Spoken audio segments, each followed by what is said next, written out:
Seward. And I actually have a very soft spot in my heart for Lincoln in that I had some very cutting edge at the time surgery that ensured that I, as a very young child, that I could have normal eyesight for the rest of my life. So Lincoln always has a very soft spot in my heart for the years I spent here. And in the other years since then, I've spent, I think I'm up to my 34th year now in child welfare. And so I've been a caseworker, I've been a residential group home worker, licensor, supervisor, and I took a little side trip, I thought, in my career to supervise a training unit that became the first Academy Corps training in the country after we had a very unfortunate child death case in Washington State, and found that my passion was teaching, consulting, training. So I did that in Washington State, did it for Casey Family Programs, and now for the last dozen years or so I've been doing it nationally. And I'm here representing the National Resource Center for Permanency and Family Connections, one of the about dozen or so resource centers that the Children's Bureau funds for us to make sure that we share our wisdom. I get this wonderful opportunity everywhere I go to learn what's working in states and to share what's happening, not just because of my personal practice, but meeting thousands of people each year and talking to them about how to improve the practice. I'm going to talk today about one of my passions, that is how to make parenting time work. First of all, work for the child. Second of all, work for the parents and the family. And then also for it to work for you. It's not just a little activity that happens when you can get around to it. But if we're doing our work right, it is a key fundamental part of making the decision about are we doing reasonable effort services and what will be our permanent plan for a child. So we're going to talk about that over the next about 90 minutes, about how you can really integrate this much more fully into that whole process that people like yourself are responsible for in case planning and court decisions, and what are the other services like Pam was talking about earlier today. What the service like drug treatment are really making a difference? What those parenting classes you're sending people to, are they really making a difference when it comes down to are they safer, better parents? Not just if they're just sober or if they have passed their parenting class and could get an A on some test that says I know this or that about parenting, but can they do it? Like Pam's example, you go and you live with them, you watch what they're doing every day. Can they really parent their children better? So let's talk about some of those areas called parenting time. First of all, some of the things I might say this afternoon might be controversial. In fact, I usually try to be a little controversial, especially when I have right after lunch, and some of you have been listening and sitting way too long today, and it's going to be hard to keep focused. So we're going to see if I can shake you up at least once or twice in the next 90 minutes. But before I do that, I need some ground rules. Visits, parenting time, must always follow the following ground rules. They must always be safe for the child and non-traumatizing. They are not an effort to say, gotcha parents. See, you did it wrong again. That's not a good visit. So visits must always be designed to be safe for the child. Now, there might be some discomfort, there might be some tears, we'll talk about the difference between that and trauma. Kids who can't go back, who can't even, not only are they not really upset tummy tonight, but they can't sleep, they can't get up and go to school. They feel fearful about going to visits. Right? That's not okay. That's not okay. So we want to have visits always do that. But it is about meeting the child's needs. And that isn't always easy to do. So we want to make sure that they're safe and that for some, and that they include real parenting activities. We're going to give you some examples of that. Too often visits look to me, when I look at them, I talk to people, I read records, I think about the type of visits I often did when I was a worker, they're what I call the kind of bad divorce parent visits. That looks like something like this. One parent gets to have the kid for an hour or two a week. They go out and there's no rules, they have fun, right? There's no structure that, they go to McDonald's, they go to the park, whatever, and the parent doesn't have to do any real parenting. And then they give them back to the foster parents, the relative caregivers, and say, now you deal with them for the rest of the week. That isn't an opportunity for both the parent and the child to really learn, interact together, and maintain bonding and connection. So what's the purpose of parenting time or visits? The first purpose is always about meeting the needs of the child, behavioral, developmental, attachment needs. Who does that child have a relationship with prior to going into care? And who should we help them maintain that relationship with? Who's most important in their life? So in this one I say visits, so it might not just be parenting time. Who are some of the most important people for these kids to see besides mom and dad once they go to care? Siblings. In fact, the new 2008, now 2 years old, 2008 Federal Connection Act says we must do this. We've always known this, not new information. If we can't place them together, and you better have a better reason not to place them together than, gee, I'm sorry, we just don't have a foster home that will take these siblings. We must actively work to place them together. There's got to be a reason why these kids can't be placed together, not a resource issue, is what the federal law basically says. And if they can't be placed together, they must have visits. You must provide them visits. Again, unless you can find some really, like they sexually abuse each other when you put them together in a room or something. These siblings have the right to have a relationship with their siblings, half-siblings, with their parents, with their relatives. The 2008 Connection Act also talks about things with maintaining school stability. We've all been working for a long time to make sure kids don't bounce from foster home to foster home. We can't traumatize kids more in order to gain safety and well-being, i.e. not be abused and neglected. I lost everything I knew in my life. How did that help that child?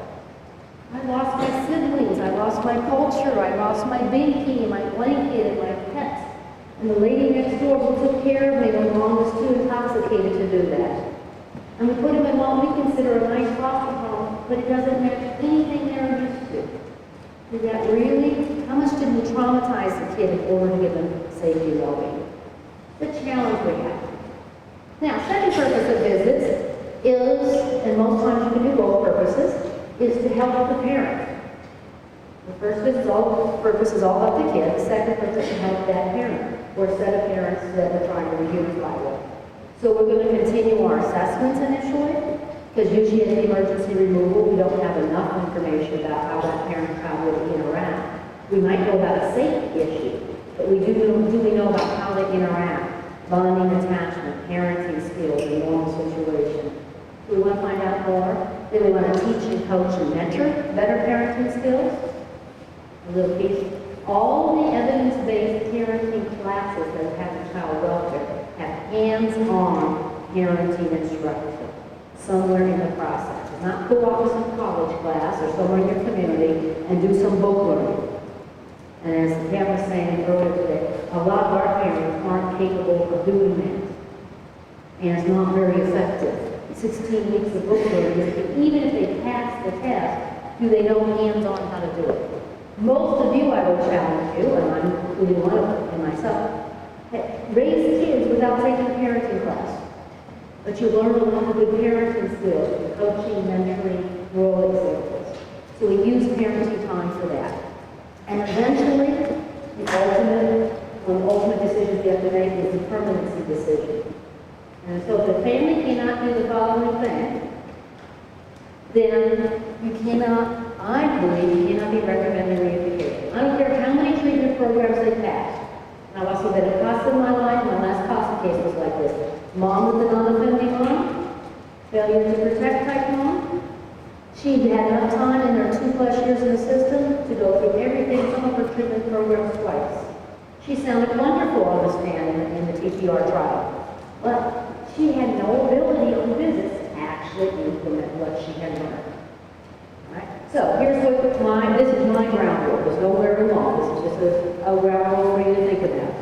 No child, I believe, should be reunified with their parent who hasn't been able to have the following type of visits. Successful, multiple, overnight visits. So we start with maybe 1 or 2 hour visits and slowly, gradually, progressively move to the 24 hours. Unsupervised, right? So that doesn't mean we don't have a safety plan, people checking in on them, older kids who can play, if we've got a vulnerable infant, we've got to check that out. Unsupervised in the home the parents living in. So if they're living in a crummy trailer somewhere, living in some bad Section 8 housing, kind of moving from one homeless situation to, shelter to another. We're going to test those situations out. Right? And here's one of the big ones. With all the people who will be parenting that child have regular access. So mommy got a new boyfriend. He's not bio dad. He's not even psychological dad. He's never parenting this child. And you probably get some real concern from some of your mothers that who this new guy in her life is, that she's got a bad track record. You better be testing out whether he's a good influence or not. And it's not that easy to do. At least one state already now has changed the state law that allows the judges to hold these type of people into the courtroom. But you can through the mom and through other words say, hey, we're not even talking about this guy. He might be the best thing that ever happened in your life. But we have to figure out if he's going to have regular access to your child, whether this is going to work. Right? And then we're going to, through progressive visits, get to the point that we are going to deliberately test out their stress points, or for addicted parents, their trigger points. We're going to deliberately test them out to see if their relapse plan works. Because just to have a nice, like I said, the divorce parent visit, the nice visit in your county office where everything's structured, and the parent only has to watch the kid for an hour or two, and the kid doesn't have any normal life issues because the foster parent is so wonderful to bring that baby in, just woke up, just fed, just diapered, right, in the best mood possible. It's easy to be a parent then. For some of you, how many of you raised a kid? Any type of kid you want. Okay, I'll let them know. How many of you got to the stage that you've been a grandparent or you're like an auntie or an uncle who gets to have a fun time with kids? All right, for you and okay. I haven't gotten there yet. I didn't. I'm an auntie to a lot of kids right now, but I haven't. My two sons haven't given any grandchildren yet, which is fine. I'm in their 20s. Okay with that? I hear it's really fun to be a grandparent because you can do some of the stuff like we're going to set up on our parenting time. So everybody's having fun, and then you hand the kid back to the foster parent.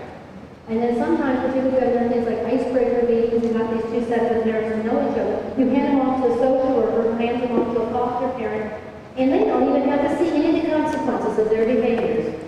And then the foster parent calls up the social worker and says, do you know what happened to that kid when they came back?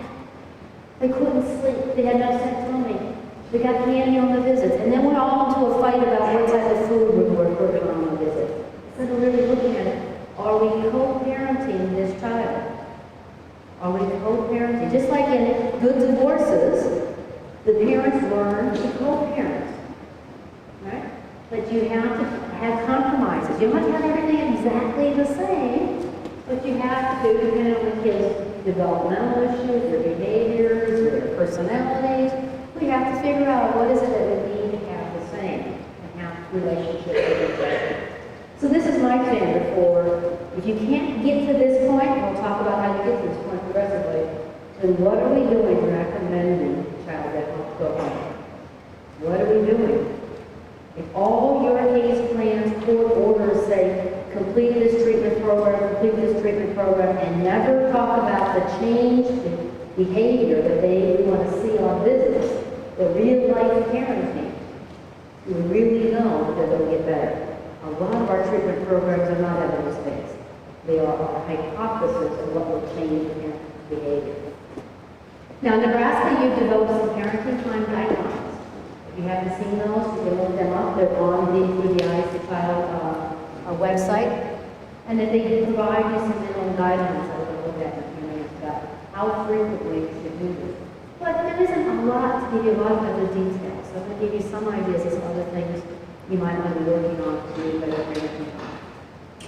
Here are some national from INRC. These are best practices. And just a reminder, best practices are not law and they're not necessarily all evidence-based. Though parenting time and visits have a lot of research behind it. So a lot of these are based on research.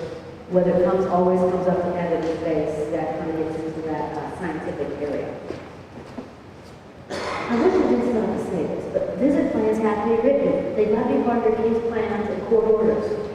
And they have to be done like other case plans with everybody who could be impacted by it involved in planning for it. A big part of it often isn't involved with the foster parents. If you don't involve the caregivers, the relatives, foster parents, whatever, in your visit planning, what's going to happen? It's going to happen at a time that isn't going to work with that family schedule, and then they're going to be upset, and then they're going to be calling you, and they're going to go all the way to have these in court saying the kid's upset. And here's what my real experience is. They'll come in to me, or I get referrals now, when I was a worker, a supervisor, and you might get this as supervisors and judges, and they're in this big fight, they're all saying, I have the child's best interest at heart. Right? Johnny just came back from a visit, and he was upset because this and this happened on the visit, and he was throwing a temper tantrum, and he didn't know what to do, and he shouldn't be doing this to the... I had a wonderful supervisor, and I don't know who really taught me this. When people start saying all about the kid, change the pronoun. A little trick. Change the pronoun. Johnny just came back from a visit, and he's really upset. Johnny just came back from a visit, and what they're going to say is, I'm upset. Or Johnny just, I'm the birth parent, could be the other way. Johnny came to my visit, and he's telling me all the bad things about the foster parent. He's really upset about that caregiver. Usually it's the adult who's upset. Without co-parenting. They come to love and care for these children, as they should. We used to tell foster parents not to do that. Don't fall in love with these kids, because you can't adopt them. Back then they were allowed to adopt them, and they took an exception policy for foster parents to adopt kids. And if you did, we were going to remove them, because we were afraid if the kid bond attached to you, they would fall out of love with their birth family. That wouldn't be fair. And we still act that way. There's a lot of fighting over who the child loves more. All right. We want to have visits to be as normal as possible. Make it too darn easy on some of your birth father parents. You only have to see your kid once or twice a week. It's really easy at the end to be a parent. Now, if you have to start doing things like having longer visits, you have to go to their school appointments, you have to go watch their sporting games, you go to the religious activities, you're involved in going to school with a parenting issue, like supervising and doing stuff on. Now, I know all your parents can't do all those things, but the more activities those parents have to do every week around their kids keeps them engaged. A lot of our kids they figure out really early on that the foster parent and we are in charge. And they often get very disrespectful of their own birth parents, the older kids. Because they say, hey, you don't really have any power anymore. And I don't know about you, but with raising my two sons, they figured out really fast which parent's in charge of what, or who's the soft touch. My kids figured out really early on in life that they want money, they go to their dad, not to their mom. Now they might eventually get money from me, but my husband and I had a wonderful loving relationship. We were still married for 36 years, but guess what? Our kids know which parents to get something from. Same thing happens to kids in foster care. And we have to do this is not normal. Of course it's normal. It's not some deep psychological screwed up kid. They're going to take advantage of the fact that we are talking together as co-parents about what we want happening in their life. Well, the first placement I had to face within 48 hours of placement. And this works really well with the icebreaker idea that you might have a couple of meetings happen that same day. You have a meeting with the social worker, the birth parent, the foster parent around. But tell me more about, hey mom and dad, tell me more about the kids' sleeping schedule. What foods do they like? How are they doing in school? What they act like when they're happy or when they're sad? Give me some clues about your child so I can be a better caregiver. And then maybe before or after that conversation, that icebreaker meeting, you might have a short first face-to-face, which usually looks like, thank God I can see you, that you're alive. We have a lot of kids who are really afraid that their parent or their sibling or their pet has died in the last 48 hours, because that's the threat they live under every day. My daddy was beating up my mommy. My mommy or my daddy was so intoxicated I had to take care of my sibling. Or I had to be the one to make sure my mom was not throwing up so bad that she was choking and wasn't being taken care of. Or I would like to make sure there was food on the table at night. They are not feeling confident in that foster home because you didn't let them have contact with that family. In fact, in some places, in California, for example, they are required to give kids over the age of 10 a phone call with with their parent or attorney. I think that was really interesting. They put the attorney in there. I think that's for our kids who are repeat system kids. Their parent or attorney within 1 hour of detention. And the youth in the state advocated for that law. Why? Because they said, you know what? When you came in the middle of the night, my parents were fighting, and you hauled both my parents off to jail for domestic violence or battery or whatever you hauled them off for, and you hauled me off to the foster home. My parents, who are responsible for their behaviors, they got a phone call from jail.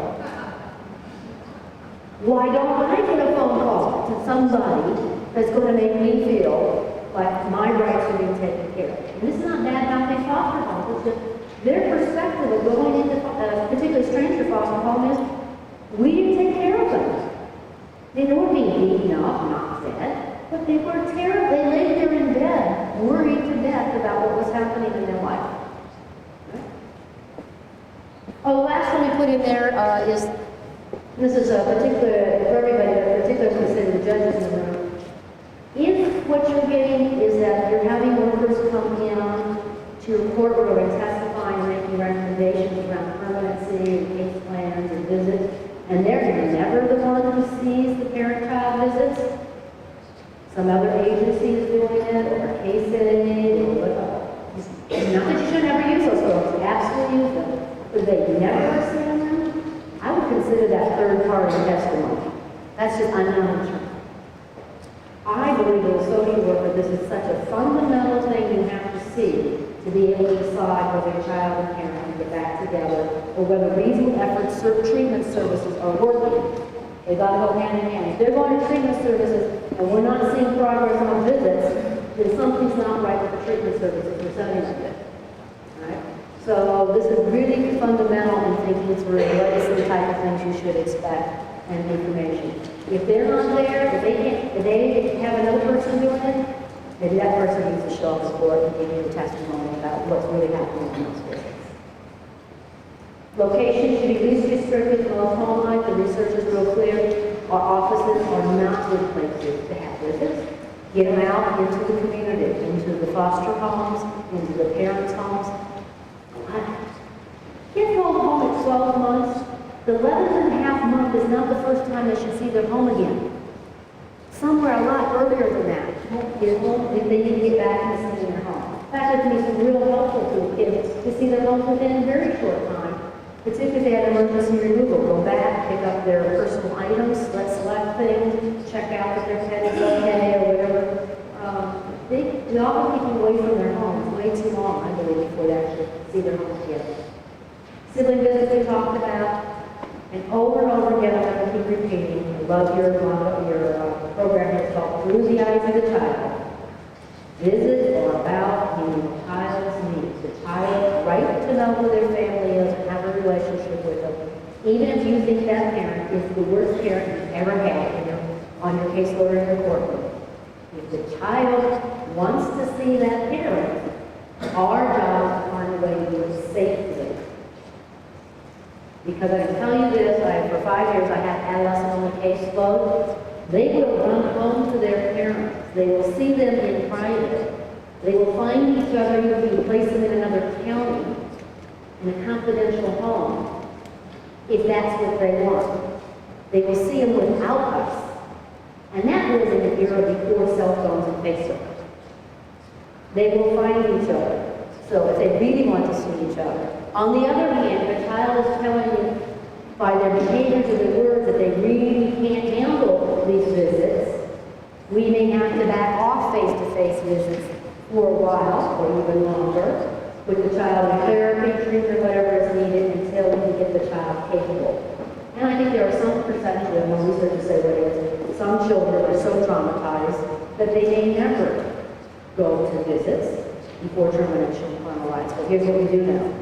Virtually every child welfare do go home. Maybe about 50% of them who officially reunite.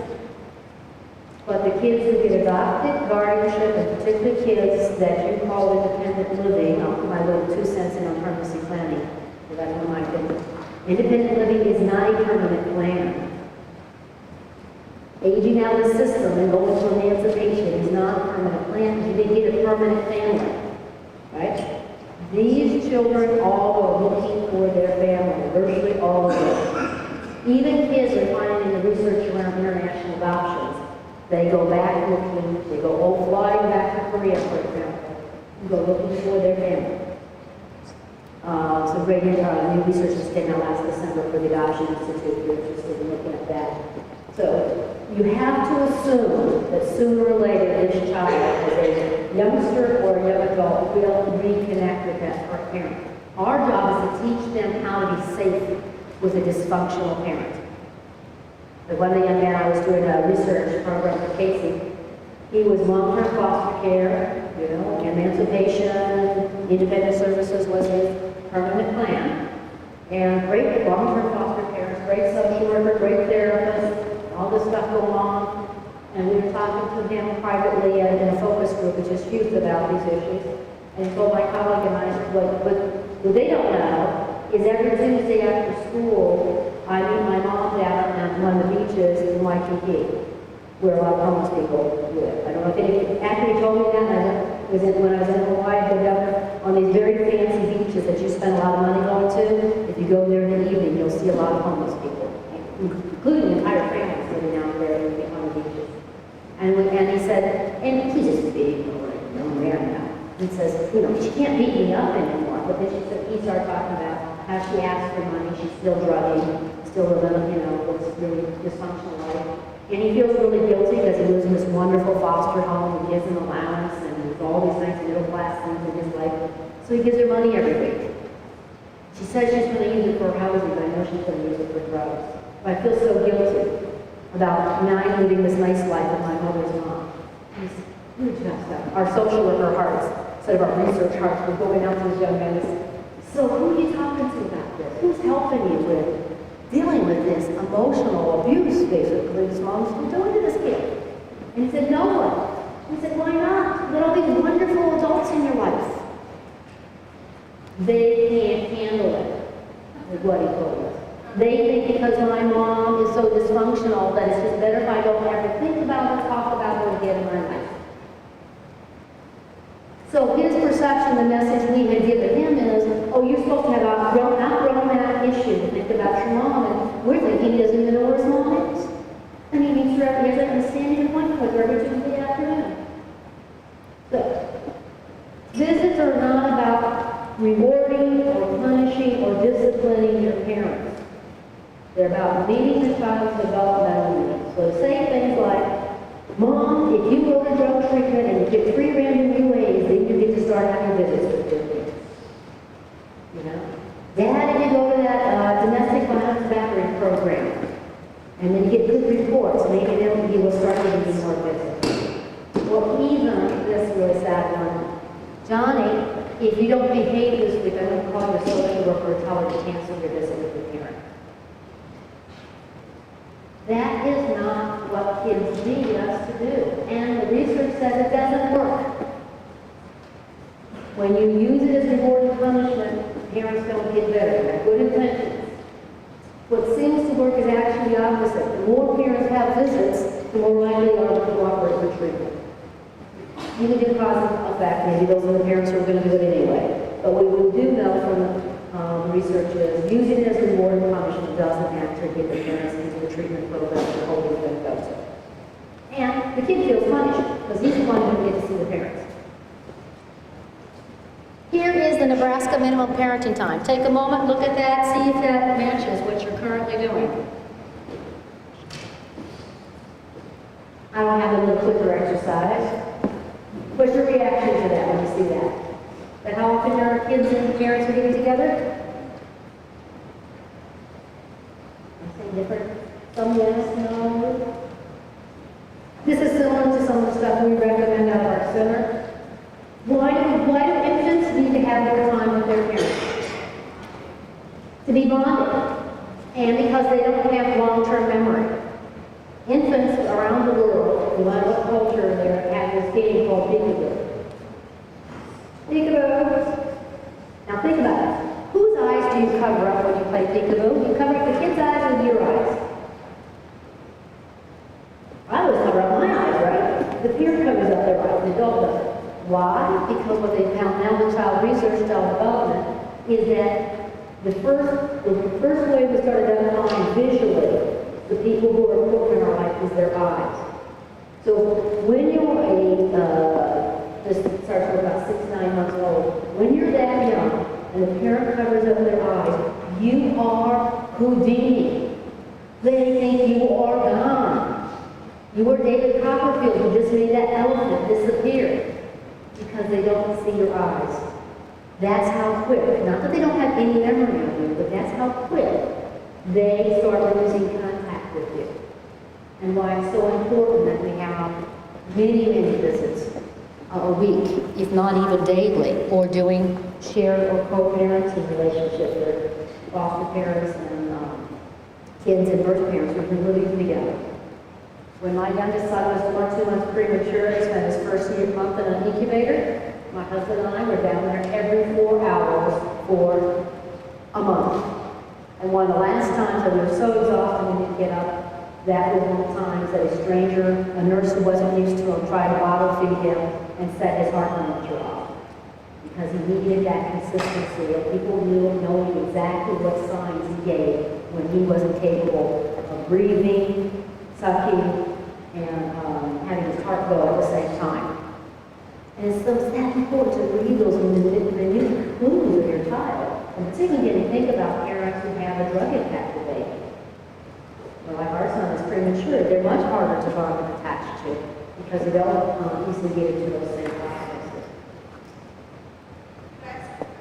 Yes?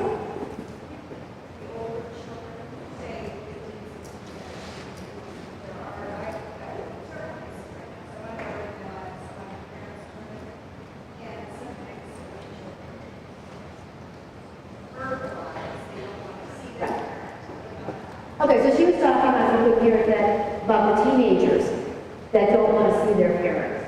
Now, I'll talk about that same preemie, who's now 22, and hopefully graduating from college this June. Yay, no more college payments for this parent. So, we're all worked out. But if you looked at me and him at 15 years old, when he was 15, and put me in a room and expected me to spend a whole hour in a room together, we would look dysfunctional.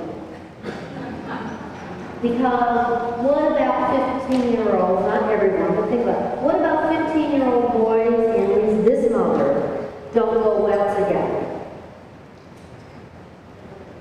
It is normal developmental process for this age to start pushing against and pushing away adults. But the research says they actually want us to stay engaged with them. And we had lots of this, including when he was trying out pot and doing other things, getting himself skipping school and doing other type of adolescent behavior.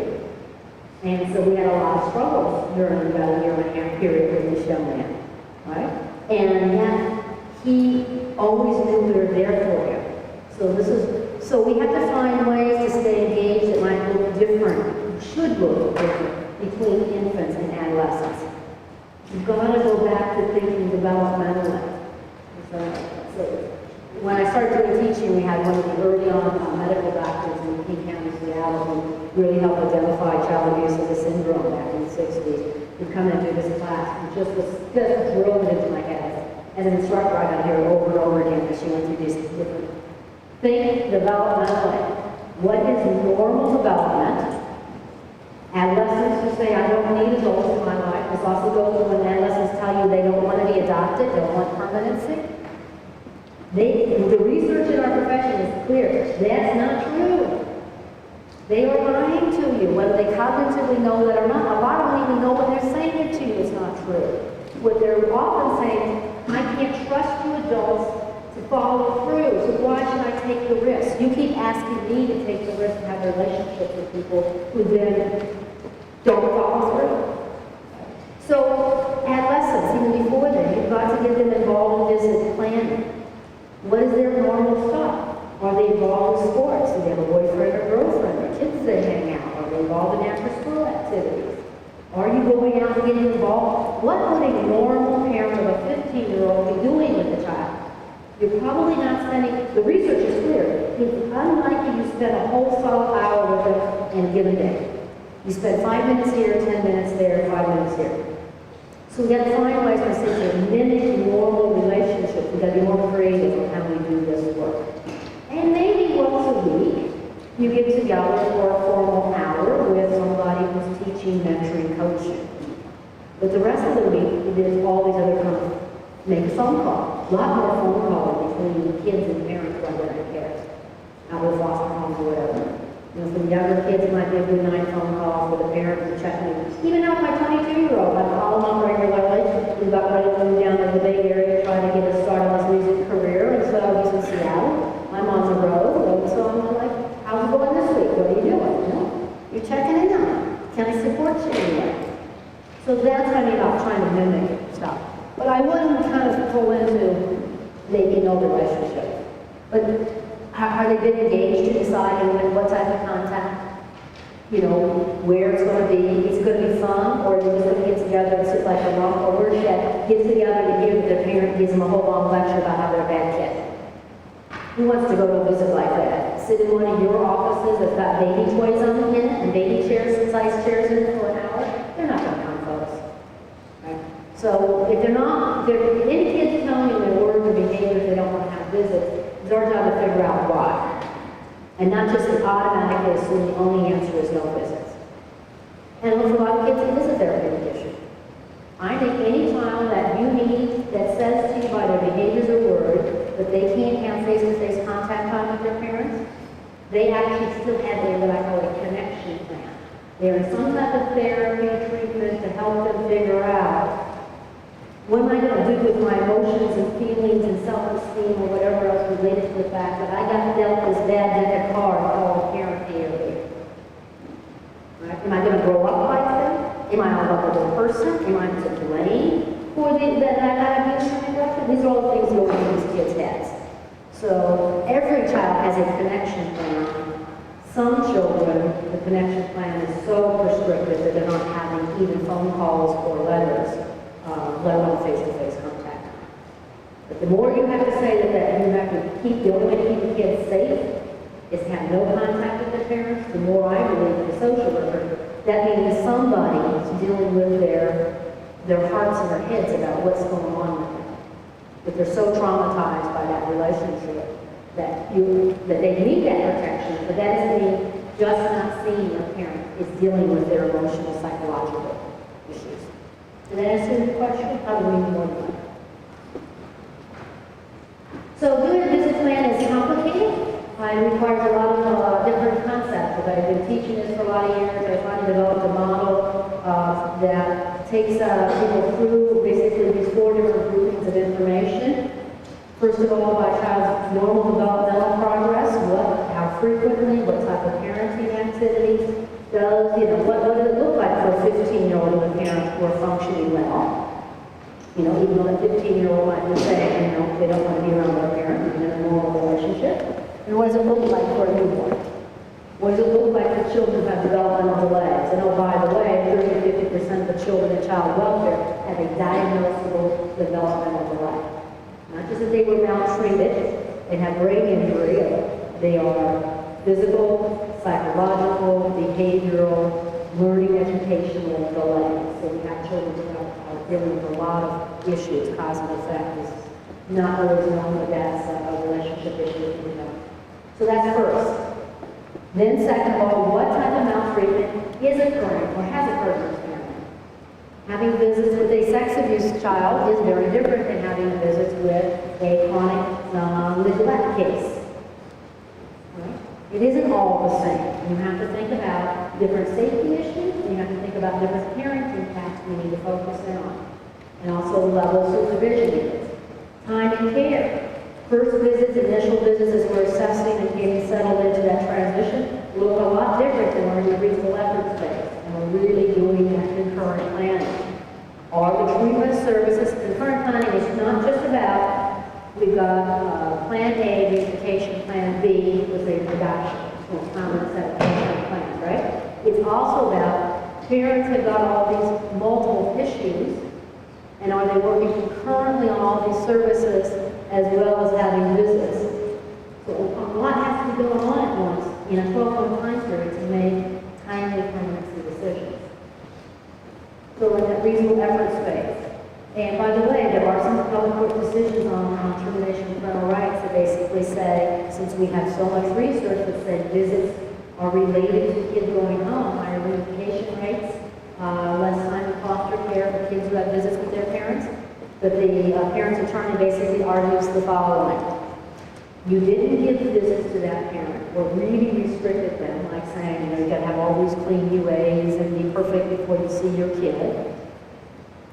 And the parent didn't do that, and so thereby you said termination. Well, if maybe you had done the opposite, given them visits, they would have gone to treatment, and thereby didn't really give a reasonable effort services. Visits can be, what I'm saying is visits are a reasonable effort service. So, visits between parents and children are a reasonable effort service, just like going to drug treatment and stuff. And I think they're one of the most difficult service we ask parents to do. Because you get into that little room to visit your kid with somebody else watching. And oh, by the way, God paid me back for all the times I did it wrong when my son was sitting in that hospital and I didn't get along with the doctor and nurse who were in charge.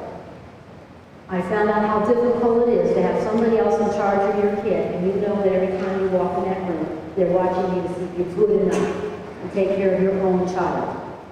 You're good enough to even touch him, pick him up, feed him. Right? It is a tough place to be in. And I can tell you now, 22 years later, I can get royally pissed and upset. Still 22 years later, when this thing happened, he was finally big enough to have his first real bath in his life. He's off all the tubes. I can now actually pick him up and then do more than just wipe him down with a tissue. And it was a scheduled event, it was so big. And I walked in on schedule that morning, like I did every morning for the 2+ weeks before then. And the nurse and I, who were getting along, runs up to me and says, Rose, guess what I did? I gave Andrew his bath. I can feel my heart right now. I was never so angry and upset in my life about an individual little activity. I can't remember the 10,000 other baths I gave that boy. But I can tell you about the one that somebody took away from me. And really understanding why parents would get really royally upset about it. Like my kid shows up and I did this, allow a foster parent to get the kid's hair cut. And they're getting fights over food or clothing, right? Because I have so few things I can do for my own child, and you took one of those precious things away from me. I mean, that should be seen as a good sign that a birth parent got upset about that, because they care enough. Versus a birth parent who didn't give a zip about whether somebody else took care of their kid or not. But you see it as a fight, right? So really thinking through those issues. Final permanency we talked about when we get into that decision. What does a visit tell you about their real ability? And a few minutes we talk about adoptive parents. And post-permanency. Every child needs a post-permanent connection plan. Looks like this. If I go home to my birth parents and I fall in love with my foster family, I want to see them. And if I get adopted by my foster family or another family, I still want to have a relationship with my birth family. I might choose, but there might be one parent I don't want to have a relationship, and that might be a very helpful decision on my part as a child or a young adult. But nothing about what that parent did denies my right to have a relationship with my whole extended family system, with my culture, with my tribe, with my community, with my schoolmates, with everybody in my life. And unfortunately, some adoptive families still believe that that's what's best, is to take this child totally out of everything and recreate it in their family. And again, the adoption research is not looking real good as we do more research on that to say that that really works for kids. Even when they have the most loving adoptive families, which ones adoptive families are, that they want both. They want their adoptive family and their birth family. They don't want either or. Now, it wasn't complicated enough when you have to think about things like family culture, addiction, divorce, domestic domestic violence. Just a little word on this. Domestic violence is probably the situation she put up the biggest antenna about potential for violence, not necessarily during the visit, but issues of, for example, in court orders, you have a domestic violence family, and including the court order that mom has visits on Monday afternoon at 2 o'clock. Not a good idea for dads see that, the dad and the father, because they often know where the visits are. Because it's probably the same place we might have visits. And if they are the type who wants to track down the kid or their spouse who has left them, then we provide them an opportunity every Monday afternoon to sit outside, and unfortunately this happening in numerous communities, to sit outside and track somebody back home. So we, in this class we don't have it, but if you're having that, don't have that lens or you're really thinking through the domestic violence, how you do visits around domestic violence, we can use some support on that. So a minute about attachment and bonding. I referred to this already. So we mostly know how this works with babies. Baby has wet vapor. Baby cries, expresses their discomfort. Parent, older sibling, foster parent, that's not a biologically related issue to attach, changes their diaper. Baby feels comfort, and the person who did it feels success as a caregiver. So both sides start bonding and attaching to each other. You can do this with fun activities, you can do this with cranky, temper tantrum kids, you can do this with your adolescent who is disobeying the rules in your life by giving them boundaries and structure. When my young son wanted to, kept pushing the issue about smoking pot, I had this discussion with him one night. I said, so you don't think it's a big deal? So when you get arrested, you're down in King County, Judy, do you want me to come and pick you up and bail you out? And he had this absolutely stunned look on his face because he was so bonded in his camp, felt permanency with his parents, he never ever crossed his mind that we wouldn't come and bail him out. And of course we would have, thank goodness, we never got arrested for it. But he would have been bailed out. Foster care kids who had this cycle disrupted and done poorly, not only by their birth parents, but by multiple foster parents, multiple CASAs, multiple social workers, multiple judges. We're all part of their parenting system. They don't trust that they're going to get bailed out. They don't trust anything in their life. When you see a lot of behavior problems with your older adolescents, well, you think this a little bit for a minute about this. It's not that they're behaviorally dysfunctional. It's not even their reactive attachment disorder. They are having a normal child development reaction to an abnormal childhood. Why should they give a blank, as they'll tell you, to your face, about what you have to say when no adult has stuck to them long enough to make this cycle work for them in their life? Why would they trust you? You want me, the kid, to take on responsibilities that now I'm 15? When nobody has done this for me consistently now. Here's the good news. Bad news about this, about the very trauma tells us this is impacting kids. Good news, resiliency. Most of our kids are highly resilient. It takes as little as one person for part of their childhood to do this right to create a healthy person. They don't have to have it from one person or mom and dad for 18 years perfectly. Thank God, my kids would be screwed up. I was a perfect kid, parent, right? Kids are resilient. They can take multiple caregivers. Some of the research says it's as little as one person, and it could even be not an adult. It could be a sibling. This is where parentified children actually help each other through this cycle. Both the parentified child who's raised the parent role and the kid and the younger child who's getting the parenting from that child, and pets. You know, the pets give you that unconditional love like this. That's what the good news is. We can still help these kids. Kids are not condemned to be dysfunctional for the rest of their life because they've been traumatized. We can make a difference in child welfare. So here's some of the things you should see in a written plan. Purpose. As simple as, are we working on bonding attachment, or are we working on the behaviors related to maltreatment, frequency, length, who's there, who's not there, which is a problem sometimes. Activities related to what can be done. Are we testing out different parenting skills? Levels of supervision. Who's making sure that baby gets back and forth, that comfort transitional item for that child, their special blanket, making sure that the kid has those things with them.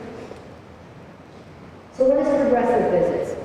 Basically, you take these elements, and usually we start, we start way over here, those first visits. Might be less than an hour, 15, 20 minutes after the first visit, 48 hours after placement in their lives, right?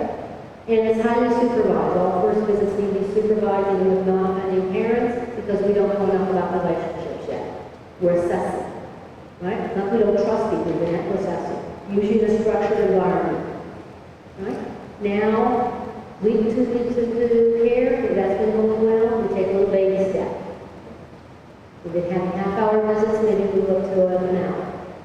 Or maybe we've been having visits once a week, now we move up to twice a week. The key on this is you only change one element at a time. And then as you see the parent progressing, you don't wait till the next court review, you don't wait till the next big case plan is due 3-6 months from now. Every few weeks, could even be more frequently, you're taking a little baby step. And when you have a visit where this cycle doesn't go well, and intervention by the supervisor of the visit isn't helping it go well, then you stop the visit. You may have to stop even that visit today. You may not go the whole hour or 2 hours. You try to do intervention as a supervisor of the visit. But the next, you don't stop all visits. You do feedback to the parent. And so the next visit is 2 days later. So what you do is you step back. Baby step back. Well, you wasn't working necessarily, but just up the amount of time that visit is, maybe that was too much. Let's say go back to the last visit that was working. And we'll go all the way back to the start because we had a problem. And I stopped the visit before this cycle went terribly wrong. Now, there wasn't just some discomfort, but as a supervisor of the visit, I know how to coach. And if the cycle, if my coaching is not working, we stop the visit today. Not forever. Because here's what I tell parents and parents and parents. You don't want the supervisor of the visit to get evidence, you want to see it as an adversary, but this went wrong with you. And I don't want as a social worker for the kids to see the child be traumatized again. Because every time you do this cycle wrong, mom and dad, you might have to do it 2, 3, 4, a dozen times right before you get back in balance with the kid. So it is my job, I said earlier, visits must be safe. It is my job as a supervisor of the visit to coach, measure, and have the ability to stop the visit if my intervention and coaching isn't helping the parent. But just today's visit, take that baby step back, and then maybe try something else. I try frequency, okay, let's try maybe different activity or different location. And so you might have this little dance going on for a while. And if you feel yourself really getting stuck, you try the dance another way, then you need to have a full case staffing or even a court review say, how come we're not making substantial progress? That terminology sound familiar? When we're saying what is substantial progress for the parents? Isn't just about treatment progress. Are they making progress on their visits? Because if they can't make progress on their visits, then the treatments aren't working. Then they may never work. You, on your termination cases, somewhere in that progressive path, you will get stuck. You'll try different element changes. You might try different coaching methods or different people to help the parent. You'll try changing their treatment services, and they will still not be able to move beyond that. You will have parents, in my last classic case, under supervision, this mom could have nice visits with her kids for an hour or 2 several times a week. But if you put her in, and whenever we got to them, I put her in a big room like this with her 4 kids, she could not track them. Because her diagnosis was narcissism.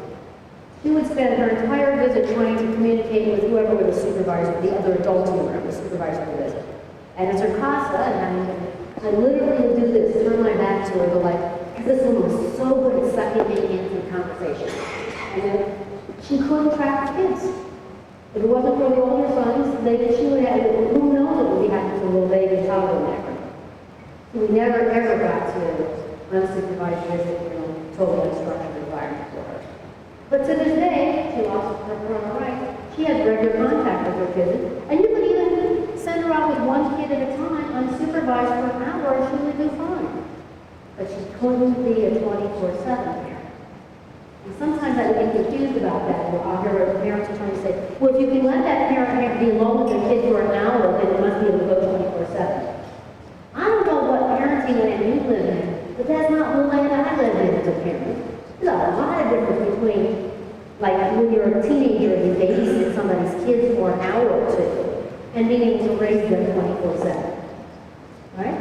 And a lot of our parents are in those type of relationships with their kids. So when we say post-permanency contact, some of these kids who don't go home to their parents could be very well, very capable of having contact and even unsupervised contact and instruction with their kids, and particularly with older kids who have some self-protection. So you do want to look at the type of maltreatment and see what it is. For example, we really want to focus now on the second purpose of visit. We want to see what parenting skills they need to improve.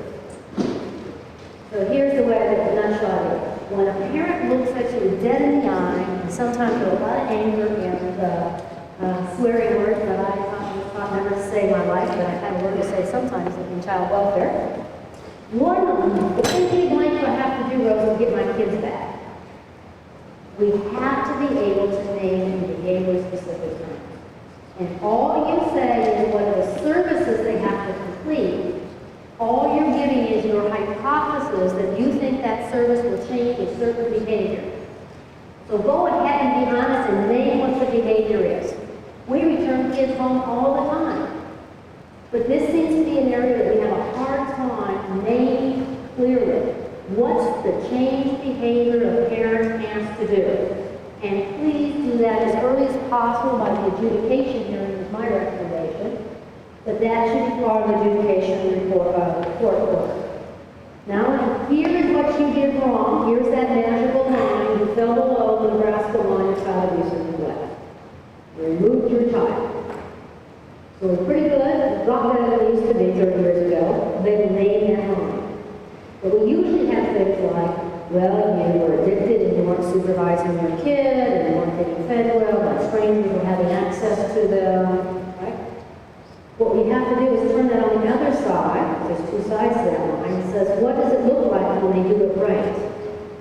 And you only list things like don't drink, don't drug, don't hit your kid.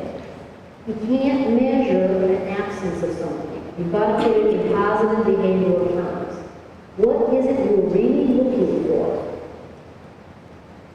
What is it you're really looking for that would make that okay? Minimally okay. Because here's the other problem that happens.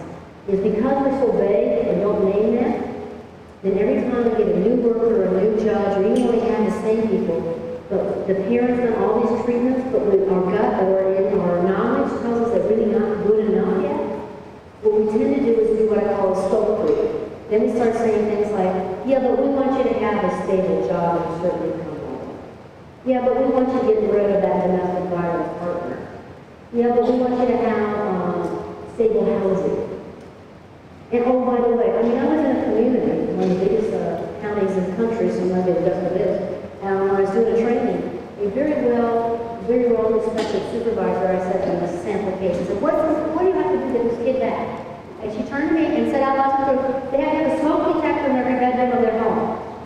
And I went like, as a trainer, sometimes you have to have this really kind of like, okay, there's got to be something good behind that because it sounds pretty crazy to me. How did you come up with that? Well, it turned out some administrator who was like 3 times removed, you know, bad child welfare administrators move in our system, had written a memo sometime. Nobody could find the memo. There was a debate whether there was 15 or 17 points in this memo of his idea of what a parent can do. And mostly what they were licensing standards, like having smoke detectors. I mean, there's no firebug in this kid. What are we doing with that? Right? So we start doing things. Here's what I say on visit all the time. Parent will have a healthy snack, bring a healthy snack to the visit. Anyone ever seen that in visit plans or even court orders or even worse? You came into your courtroom, Your Honor, and they're having a fight in front of you about what snacks the kid could have on a visit? And this how? Here's my defense. If it's not part of the maltreatment, then it shouldn't be in the courtroom being argued about. The parent has the right to choose what snack to give their kid. Now, we're talking a minute about co-parenting, so that we don't have a kid go home upset. But I get people tell me the other side. Foster parents who are organic vegan and now insist, but the only thing, not only has to be carrot, it has to be an organic carrot. Or here's another one. No child can have any sugar snacks on visit because every child who has sugar becomes hyperactive. That's not even true. Why are we fighting over this? It's because we don't have other measurements. We don't have clarity. Now, if it is maltreatment had to do with food and diet, or you have a real imminent medical condition, imminent harm, then please, it can be part of it. Kids diabetic, something like that. But don't give me, I had one just recently, last week somebody said, yeah, but if they eat a sugar snack, when they're 45, all their teeth will fall out. Maybe. You know what? The difference between 5 and 45 is not imminent harm. And in child welfare, it either has to be real, it has actually happened, or imminent harm. We don't get the right to just set up any parenting standard we want in the world. But those are things easier for us to measure than something like, can that drug-impacted brain parent focus in on their 18-month long enough that they actually can supervise them, particularly when their drug brain starts says, take the drug, take the drug, take the drug, and my cognitive brain is lost. That's a much harder thing to measure, but that's the real fear we have. Right? We want to spend our time measuring what really is fearful. So we're looking for protective capacity. Here's an example. 2-year-old was not supervised and child was harmed by lack of supervision. Right? So the capacity that we're looking for, the parenting skill, is we want a capable parent, this is just one example, a capable parent within sight and sound distance of that child at all times. How many of you have been around an 18-month-old lately? How many seconds can it take for an 18-month-old to be in danger? Yeah, I'm going to 1 second, right? So you have to have a capable person. Maybe it's the teenage babysitter. Maybe it's another adult. But they have to be in sight and sound distance and be able to anticipate what that child was going to do and keep them safe. For example, if you have an 18-month-old like my goddaughter, who they found out the hard way, like when she didn't really danger, is that she was a sleepwalker. She would get up quietly in the middle of the night, and all of a sudden her parents would hear her down in the kitchen, and she'd be up in the top cupboard behind her, and she was sleepwalking. They had to find a way to keep her safe at night when they were asleep. Right? So we have to find ways of actually measuring. Now, what does that say about addiction? Let's say that one of those parents, the reason this all happened is that they're addicted. We'd have to start making you quit what is capable of being. If you're in the room with them, but your drug brain isn't letting you focus in on your kid, you're not capable. Right? And we're going to test that out on visits, slowly, progressively, to see can you stay focused on your child for not just an hour or 90 minutes, but 4, 5, 6 hours during the time, and eventually, towards vacation time, during the time that your triggers, your brain, the chemicals in your brain are telling you take the drug, take the drug. And can you overcome that and ensure the child is safe? Pick up the phone, call for help. And the first call for help is to somebody who's going to take care of that 2-year-old. And then the second call for help is for whoever your drug treatment people are. That's what it looks like. Because in 12 months, you're not going to have such a sobriety, growth of sobriety, that you're actually convinced this parent can stay sober for the rest of their life. But will their relapse safety plan work? When their drugs take over their brain, they haven't even taken the drug yet, but the impact of the drug on their brain says, take the drug, take the drug. I'll give you an example. Some of you, about that time of day, you have somebody anyways. How many of you need to have a cup of coffee or some form of caffeine first thing in the morning? Be honest, raise your hand after you do, okay? How many of you plan for your relapse every night before you go to bed? Some This looks like I set the timer on my pot so that I don't have to wait 5 minutes for the coffee to boil in the morning. It's going to be perfect before I even wake up. You know you have an addiction from it. I'm sorry if you didn't realize that. I had to go through my relapse, my recovery process on the caffeine. I'm not being horrible now. I have other things that I still deal with in my life.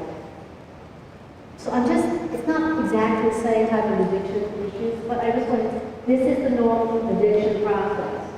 You take more and more. You start planning for your relapse.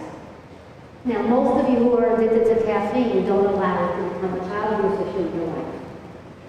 Right? I guess it's potentially possible, right? But we plan for a relapse. And if you get to the point where you go in recovery, then you have to plan to avoid your triggers. Now, you can avoid the trigger like the smell of coffee in the morning. You can get up, and like I had to do for a long time. First thing I did in the morning was pop some Advil because I knew the headache was coming. My withdrawal headache was coming. This is what convinced me to get off caffeine, is I was having headaches all the time when I didn't take it consistently. And then, but there's some triggers that just waking up is your trigger. You can't avoid that. So we have to find out what the triggers are for our addicted parents. And then on the early visits, we do everything in the world to avoid those triggers. So we have positive, successful attachment bonding visits. And slowly, progressively, towards that, we're thinking reunification like we deliberately do visits in time, locations, people, smells, the kid themselves, with the parent, the triggers the parent cannot avoid for the rest of their life are going to happen, and see if their relapse plan really works. Could they still do this? Could they still track that 2-year-old through all of that longer time, the stress of normal life, and for this person, the stress of addiction? My trigger says, think about my drug, not my kid. And do they have another protective system, a spouse or partner, now a foster family, extended family, who can also keep the child safe, that as soon as they will try to help that parent stay away from their triggers, and when they see the red flags of that child's behavior, or that parent's behavior, they come in and assume they take care of that kid first. And then they can get the parent off to their treatment or whatever. I'm looking at the time, definitely about 20 more minutes left, so I just want to questions. We have lots more to talk about, but not to know that we've been listening to a lot of people today, so we're probably kind of bringing it. Any other questions? Yes, but I haven't said anything controversial enough to kind of shake you up. Yes?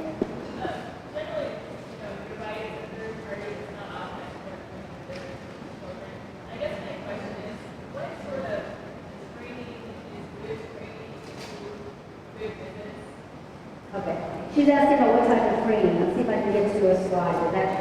So there's kind of 2 types of training you might need. One is there is the general training for people like yourselves and caseworkers, for people who write the visit plan, to know about this concept of progressive visits, how to choose, write how to choose, what is the changed behavior, and thereby working that into the visit plan about what's the parenting skills we actually need, not just random parenting skills out of 10,000.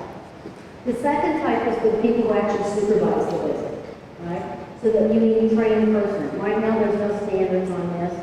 Quite frankly, in most communities I go into, they just kind of throw around the word supervisor or unsupervised visit. They don't talk about who's trained, what level, what do you do by supervised visits? It's actually a continuum. One thing as you go into your discussions in each of your communities, you might think about what the next activity you might want to do is have an ongoing dialogue. I'll tell you, in San Francisco County, they thought this was an easy task. It took them months to actually come up with a step. They have a 6-step continuum. More than one to share everything you want to do. All the way from highly therapeutic structured visits down to different types of levels of supervision, all the way down to the supervisor. And then thereby, then you define like who's capable. Like a therapeutic visit means somebody who is a therapist. And most of our social workers don't even fall into that category. You know, behavioral health specialists or something. Right?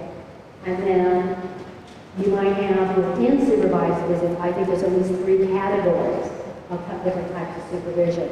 One is the teaching coaching visit. So that's what I talk about. Do you have that? It could be your foster parents.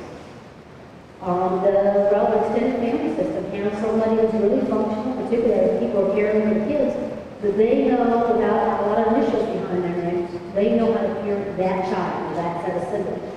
And they can use teaching and coaching, right? One of the difficulties for them is that they need to also be there maybe some additional classes, particularly doing this along with our addicted parents. They need to understand what addicted people look like. But even if they pass your drug test right before visit, first of all, I think that's a waste of money. I'll go back to that. But let's say they did every indication is they're totally sober when they walk into that visit. Visits are stressful.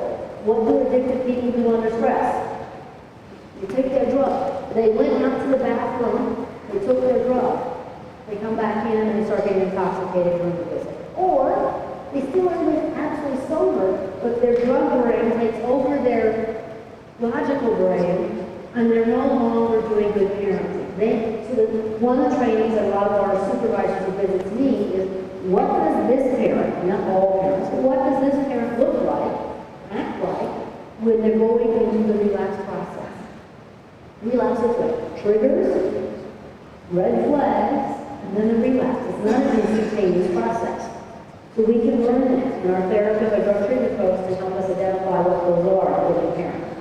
These are things I would highly encourage us to know, all of us know about. You know, all new types of people, and also particularly the folks who coach or mentor. So I'm not sure of the job. So there's a different level of teaching and learning that if you're a trainer, coach of a parent, versus you're doing that final assessment of a parent, might be higher level skills, and probably the lowest level skills, which a lot more people can do, is general safety supervision. They're just, you know, this could even look like on observed visit. Parents going to go into the classroom, do a normal parenting activity, you know, parents invited to classrooms, let's say grade school to help out. Or parents watching the kids from the stands for their football or basketball game. And they might have 1 or 2 minutes of face-to-face time with their kid, the rest of it they're just, there's no formal supervisor to visit. The parent is safe enough to be in the same environment of the child with 100 other adults around, 10 other adults around. It's not like so the level of training, if I actually check, the level of training depends on what is your expectation of the supervisor of the visit. But quite frankly, most of them need more training. What I find is the most general training that happens for folks, they're called supervisor of visits, is how to buckle them into their car seat. Right? That there's a lot of people that we hire as supervisors of visits, or once the parent asks out, can you stop them doing something? Most of our parents are not going to be vital on the visits because they weren't vital to the parents, to the child, even before we got called. Most of our kids in care are neglect. The parent is there actively, deliberately harming their child, like hitting them or doing things like that, right? And most kids are not in an hour visit, 2-hour visit, it's the type of neglect they do. It's probably not going to cause them problem. So our fear of all these violent, drug-crazed parents out there, is that realistic? If it's realistic, then let's say in the visit for that. But if that's just your hypothesis, it's possible, and so we're refusing to have visits or having always use our highest level of resources for every single parent, we're really overusing our resources. And I said, another area where we overuse, waste our resources is drug testing before visits to decide if visits are going to be safe or not. Drug testing is perfectly fine with me. When we talk to Pam and drug treatment folks, that's another issue. I'm going to talk about parenting time. Drug tests tell you nothing about whether a parent is safe today or not, whether they're capable of having a visit today or not. They tell you other things around treatment and ongoing use. But you could fail a drug test and be safe, or you could pass a drug test and be unsafe, particularly with dual diagnosed parents, because they got 2 drugs going in and out of their body. One is the prescribed mental health drug, and the other one is the, as we call it, the illegal drug, right? So one doctor is telling them, you better take this drug every day. That's a mind altering drug. And another person is saying, you better not take this drug every day because it's a mind altering drug.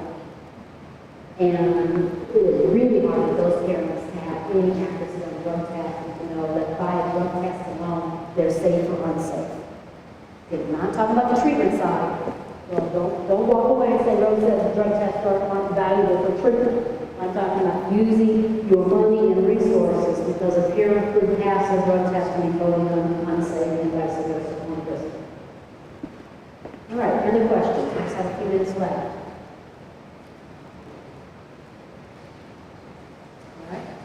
Like I said, there's a continuum of levels of supervision, so that you want to think about those. Here's another part that you want to think about. In a given week, there might be a mix like this, but it isn't all just about the treatment visits. like all my treatment visits or coaching, nurturing particular parenting skills. So a parent might be involved in all sorts of contacts with the child when we meet. It also makes it more realistic given our resources that we can get up to 2, 3, 4, 5 daily contacts between a parent and child. That would really help the body and attachment keep them involved in each other's lives. I'm going to skip some of this to get, I want to get to this piece. Here's kind of what the last aspect of it. There are 3 roles of parenting. There is a biological sperm and egg, even if you're a test tube or in vitro or whatever you want to call it type of child. Okay? You get more from your genetic parents than what I was taught as a DFW student. If you got your eyes, your color, hair, skin color, and that rest your top of the That theory is basically out the window, if you still believe it. That most of us believe now through all of our genetic research that there's a whole lot more we get from our genetic parents, even if we had a surrogate mother. We're never neutral with our parents. So it's very important to think about what do we get, because we need to know much about that. All healthy children have multiple caregiving parents, not just kids in foster care. And we can learn a lot about how to make visits work and transitions work when you think about that. For example, for the ones of you who've had kids, how many of you had to put them in daycare, preschool, something like that later on in their life? All right? How many of you that was a very, it wasn't, the first day was not very good? Or as my best friend is a kindergarten teacher, even when kids have been like 5 years of their life in daycare and preschool, there's something about kindergartens and moms particularly.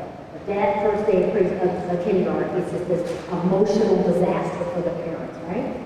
But most of us did too. I say most of us. I hired a social worker supervisor. She never came back the second day. The first day of putting her kid in care was so traumatizing to her. Right? Most of us figure out some ways to make that transition work for us and the kids and the caregiver. Think about some of those things when you're having troubles. You have use your good common sense about you can help the adults and the kids through this.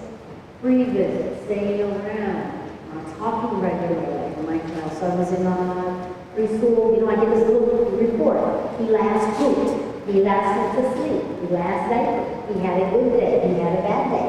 He fell down and had a good day. So even if I didn't have verbal contact with the daycare teacher, I have a written report. This really helps us co-parent. And healthy kids have lots of people who parent them. Relatives, daycare, schools, religion, culture, blah, blah, blah, blah, right? We can make this foster care not feel so abnormal when we think normal development.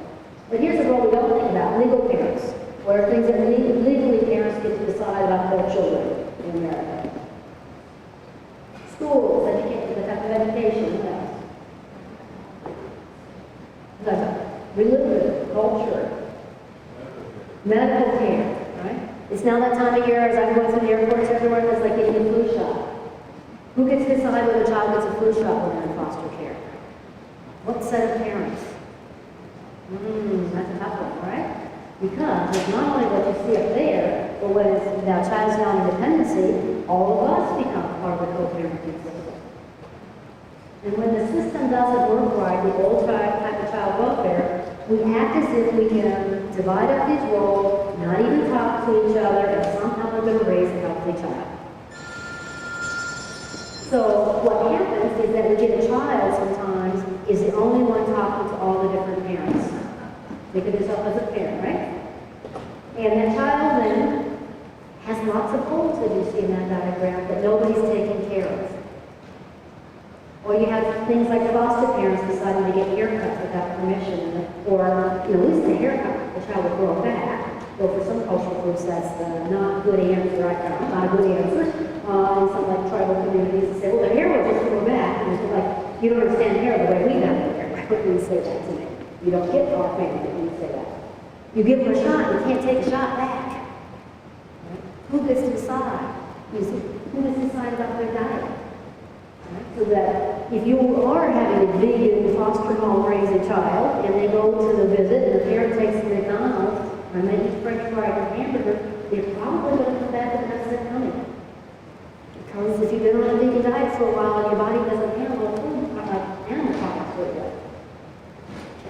It's much easier to show a picture. What we want to do is get together more frequently, through your case planning meetings, reports, through visits, through icebreaker meetings, through the pre-conference meetings, to the determination to say, how are we going to co-parent? What are the areas that are unique to your job?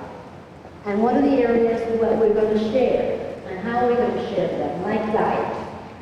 How are we going to decide what would be a good food routine as the child moves back and forth between households? So we don't have kids that upset something. And more importantly, we don't feel kids that are in loyalty lines.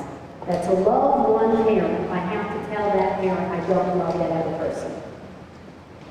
And that happens in divorces. A lot of stuff applies to divorces, and that happens in foster care. Kids get the message directly or indirectly that to get the approval or love of one of these parents, I have to act as if the other parent is a bad person, I don't love them, I don't value them because you don't value them.